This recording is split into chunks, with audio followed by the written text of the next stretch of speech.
তো এখন গৌতম আর আমি দুজনে যাচ্ছি সকালের দিকে এখানে মূর্তি তৈরি করা দেখে এবার যাচ্ছি আমাদের মন্দিরে। এই মন্দিরটা একদম শ্মশানের মাঝে। শ্মশান, এখানে আমাদের শ্মশানের মাঝে মানে শ্মশানে না, মূর্তিটা শ্মশানের ওপরে বসিয়ে পূজা হয়, তো সেটা নিয়েই মন্দিরটা আছে। আর শ্মশানটা ওই যে দূরে দেখতে পাচ্ছ, যেটা একটা ঘরের মতো করা আছে, ওটা হচ্ছে শ্মশান এখন। সুন্দর করে শ্মশান বাঁধানো। আর মন্দিরটা তো আর অনেকটাই সামনে, কিন্তু মায়ের মূর্তিটা বসানো হয় ওটা একটা একজন মারা গেছিলেন তার, যেটা আমরা শুনেছি স্বপ্নে আর কি। এই যে চলে এসেছি মন্দিরে, যে ওনার মৃতদেহর ওপরে, যে মৃতদেহর ওপরে মানে মৃতদেহ দাহ করার পর যে শ্মশান হয়েছিল, সেই শ্মশানের ওপরে মায়ের মূর্তি আসবে, এরকমই তাকে স্বপ্ন দেয়া হয়েছিল।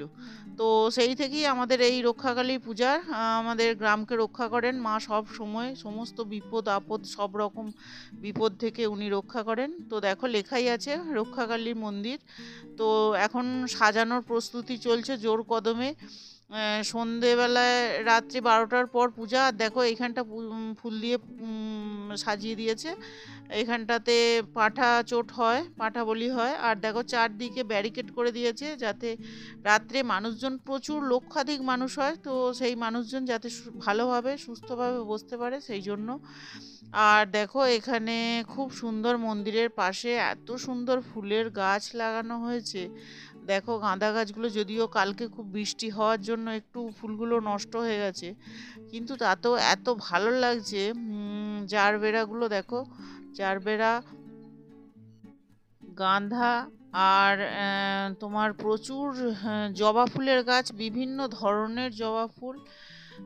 আর দেখো এইগুলো কি ফুল আমি জানি না, জারবেরাগুলো আমার ভীষণ পছন্দ হচ্ছে কালারগুলো, আর জবার কালারগুলোও খুব সুন্দর। আর দেখো এইটা এক ধরনের ফুল। তো এইরকম করে সুন্দর করে একদম সাজিয়ে দেখো কত ফুল দেখাচ্ছি। এটা একটা জবা গাছ তোমাদের। তো মন্দিরের চারপাশটা একবার দারুণ করে সাজানো, মনটা ভরে গেছে একদম, এত ভালো লেগেছে।